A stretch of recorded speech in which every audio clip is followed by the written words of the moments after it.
পার্বত্য কালো চুক্তি যখন হয়েছিল 1997 সালে, তৎকালীন থাকার কথা। 1997 সালে যখন চুক্তি হয়, এই চুক্তির বিরুদ্ধে সর্বপ্রথম এদেশের বৈষম্যমূলক চুক্তিগুলো বাতিল করে চুক্তিগুলো নবায়ন করে করি। সময় সংক্ষেপ, সবাইকে ধন্যবাদ জানিয়ে কথা শেষ করছি। আমার সামনে উপস্থিত সুধীমণ্ডলী, সাংবাদিক বন্ধুগণ, আসসালামু আলাইকুম রহমতুল্লাহ। আমাদের পার্বত্য চট্টগ্রামের সমস্যাটি রাজনৈতিকভাবে এটা সমাধানের রাস্তা বের করতে হবে।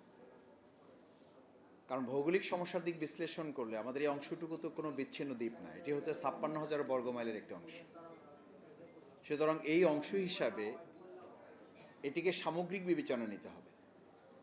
সামগ্রিক বিবেচনা নেওয়ার জন্য এখানে রাঙামাটি, এখানে খাগড়াছড়ি, এখানে বান্দরবান, 3টি জেলাকে সমন্বয় করে যে অংশটুকু আছে, এই অংশটুকুতে যারা বসবাস করেন তারা তো আমাদের দেশেরই মানুষ, তারা তো আমাদের দেশেরই নাগরিক। সুতরাং তারা আলাদা করে যখন কোনো বিষয় উত্থাপন করেন তখন তো তারা বরং বাংলাদেশের থেকে নিজেদেরকে বিচ্ছিন্ন হিসেবে অংশগ্রহণ করেন। এই ষড়যন্ত্রটা মূলত আমাদের বাইরের কিছু রাষ্ট্র তাদেরকে কাজে লাগিয়ে তাদেরকে কখনো কখনো বিভ্রান্ত করে এই কাজে তাদেরকে ব্যবহার করে, এবং তারা কখনো বুঝে হোক না বুঝে হোক এই কাজে তারা অংশগ্রহণ করে। আমি বাংলাদেশ জামাত ইসলামীর পক্ষ থেকে আজকে এই বাংলাদেশি প্রফেশনালস আয়োজনকে ধন্যবাদ জানাই প্রথমে, এবং শুরুতেই কথা বলতে চাই যে শেখ মুজিবুর রহমান প্রথম একটা ভুল করেছিলেন, যে পাহাড়িদেরকে বাঙালি বানানোর একটা জোর প্রচেষ্টার অংশ করেছিলেন। তার মেয়ে আরেকটা ভুল করেছেন, যে শান্তি প্রতিষ্ঠার নামে মূলত সেখানে বাঙালি এবং পাহাড়িদের উপেক্ষা করে একটা গোষ্ঠীকে, চাকমার একটা অংশকে, সন্তুল আরমার নেতৃত্বে তাকে দিয়ে একটা শান্তি চুক্তির নামে মূলত পাহাড়ে একটা অশান্তি তারা তৈরি করেছিল। এই অশান্তির দাবানলি এখন চলছে। আমি আজকে প্রথমে অনুরোধ করব যে নতুন যে সংবিধান আসছে বা আসবে, সেখানে আমাদের এই শান্তি চুক্তি বাতিল করে আমাদের সংবিধানে স্পষ্ট উল্লেখ করা আছে 36, 37, 42 নম্বর ধারায় সেখানকার অধিবাসীদের যে ভোগ করার অধিকার, অংশগ্রহণ করার অধিকার, অবস্থান করার অধিকার এবং নাগরিক হিসেবে তাদের স্বীকৃতি, সেই স্বীকৃতি যেন সেখানে চূড়ান্তভাবে বাস্তবায়ন করা হয়, সেটি নিশ্চিত করার জন্য আমরা বর্তমান তত্ত্বাবধায়ক এই নির্দলীয় নিরপেক্ষ সরকার ইন্টারিম গভর্নমেন্টকে আমরা অনুরোধ করতে চাই এবং তাদেরকে আহ্বান জানাতে চাই।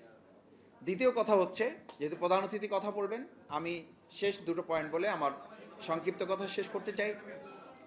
সম্মানিত সুধীমণ্ডলী, সাংবাদিক বন্ধুগণ, দেখেন, আজকে আমাদের এখানে সেনাবাহিনীকে এখান থেকে তুলে নেওয়ার জন্য কথা বলা হয়।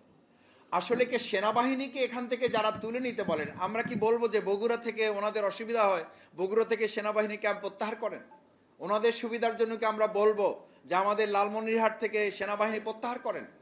এর অর্থ হলো আমাদের প্রতিবেশী একখান রাষ্ট্র আছে, তাদের মাথা ব্যথা হলো আমাদের এই জায়গাটাকে অশান্তি রাখতে পারলে, এখানে কিছুটা ঝামেলা করে রাখতে পারলে, বাংলাদেশের কিছু ঝামেলা হোক, এই ঝামেলাটা করার জন্য প্রতিবেশী রাষ্ট্রের মূল মনোযোগ হলো বাংলাদেশে অশান্তি তৈরি করার জন্য। সেখান থেকে সেনাবাহিনী প্রত্যাহার করে তারা তাদের মাতব্বরে প্রতিষ্ঠা করার জন্য এই ষড়যন্ত্র তারা করেছে। এটা কখনোই আমরা বাস্তবায়ন হতে দেব না। সেনাবাহিনী থাকলে অসুবিধা কি? আমি তো ছাত্র জীবন থেকে, আমি ইসলামী ছাত্র শিবির করি 1988 সাল থেকে।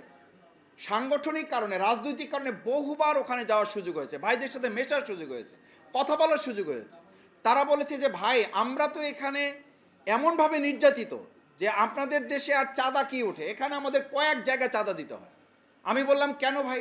বলছে যে প্রশাসনের কাছে, আমাদের এখানে কর্তৃত্ব আছে তাদের কাছে, এখানে স্থানীয় নেতা আছে তাদের কাছে, এখানে আবার বাইরে থেকে কর্তৃত্ব করে তাদের একটা অংশ আছে তাদের কাছে। আমরা পরিষ্কার বলি, এখানে বাঙালি এবং পাহাড়ি উপজাতি যারা আছেন তাদের ভবিষ্যতে এমন নিরাপত্তার ব্যবস্থা আমাদের সংবিধান করবে যাতে বাংলাদেশের একজন ঢাকার নাগরিক যে সুবিধা ভোগ করে, আমাদের পাহাড়ি বাঙালি উপজাতিরা সমান সুবিধা ওখানে তারা ভোগ করবে। আমাদের ঢাকার একজন নাগরিক এখানে 10 তলায় থেকে যে নিরাপত্তা পাবে, আমাদের পাহাড়ি বাঙালিরা আমাদের সংবিধানে একই নিরাপত্তা তাদের সেখানে নিশ্চিত করা হবে। আমি সবশেষ অনুরোধ করি, বিচ্ছিন্ন যখনই কেউ হবেন, আমি যখনই বলবো আমি অমুক দলের হিসাবে কথা বলি, তখন আমার কথাটা সেটা দলের। যখন আমি বলি আমি বাংলাদেশি একজন নাগরিক হিসাবে কথা বলি, তখন আমি তো এদেশের 18 কোটি মানুষের এবং 56,000 বর্গ মাইলের কথা বলি। আমরা বলবো যে আমাদের ওখানে 5,093 বর্গ মাইল, এটা না, বরং 56,000 বর্গ মাইলকে একত্রিত করেই আমরা বাংলাদেশের নিরাপত্তা নিশ্চিত করতে পারলেই পাহাড়ি, বাঙালি, উপজাতি সকলে নিরাপত্তা নিশ্চিত হবে। আর যখনই তাদের আলাদা করা হবে, আমি মনে করি চক্রান্ত করে, ষড়যন্ত্র করে তাদের নিরাপত্তা নিশ্চিতের নামে বাইরের একটা অংশ তাদেরকে মেন্টালি, সাইকোলজিক্যালি তাদের উপরে আধিপত্য বিস্তার করা, বাংলাদেশ থেকে তাদেরকে বিচ্ছিন্ন করার অংশ হিসাবে যে ষড়যন্ত্র করছে, আগামী দিনে এমন সরকার জনগণের নেতৃত্বে প্রতিষ্ঠিত হবে, এই সমস্ত চক্রান্ত ষড়যন্ত্রের সমুচিত জবাব দিয়ে বাংলাদেশি নাগরিকের যেমন অধিকার হবে, তাদেরও নাগরিকত্ব নিশ্চিত আমরা করব ইনশাআল্লাহ। সেই প্রত্যাশা ব্যক্ত করে সেই লক্ষ্যে আজকের আয়োজনে যে সমস্ত সংগঠনের নেতৃবৃন্দ এখানে আসছেন, আমরা আপনাদেরকে নিশ্চিত করছি ইসলাম হচ্ছে সেই ধর্ম, যেই ধর্ম প্রত্যেক ব্যক্তি, গোষ্ঠী, দল, আউস, খাজরাজ, কুরাইশ প্রত্যেকের সমান অধিকার নিশ্চিত করার জন্য কাজ করেছে। আসুন আমরা আমাদের প্রিয় মাতৃভূমি বাংলাদেশের প্রত্যেকটি ইঞ্চি মাটির এক একজন নাগরিকের তার তার জায়গার সমান মর্যাদা দিয়ে এই বাংলাদেশকে আমরা গড়ে তুলব, সেই প্রত্যাশা ব্যক্ত করে আবারও সবাইকে ধন্যবাদ, কৃতজ্ঞতা জানিয়ে বাংলাদেশি প্রফেশনালস মেহেদী হাসান পলাশ ভাই এই বিষয়ে অনেক গুরুত্বপূর্ণ কাজ করছেন, তাকেও বিশেষভাবে কৃতজ্ঞতা এবং ধন্যবাদ